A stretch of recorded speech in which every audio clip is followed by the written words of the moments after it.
It all started when I was a young boy. The first time it happened I was in the shower.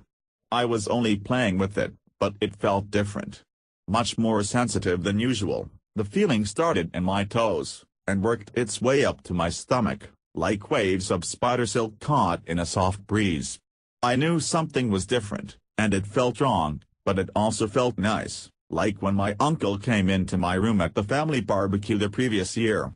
I was staring at the ceiling, counting sheep, trying to drift off into my dreams, when I heard the door creak open. My eyes quickly shut. I will pretend to be asleep. Surely if Mom or Dad see that I am still awake, I will be punished. I don't want my action figures taken away from me again. I might not get my allowance money, which I desperately need to finish my collection of battle cards. I almost have a full deck of level 15 warrior cards. Johnny Smith won't be the coolest guy in school if I have my ultimate dragon warrior card, and a bonus hit point card, that enables me an extra turn.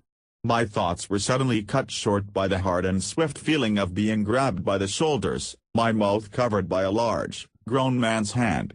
The feeling was now too unbearable, and something was happening to my penis. I let out a small yelp, and a strangely thick, white liquid squirted out of the tip of my penis with great force, and hit the tiled wall, sending splatters onto my face and neck. Did Mom and Dad hear me doing that? Mom. Dad. It wasn't what you think. I wasn't doing that.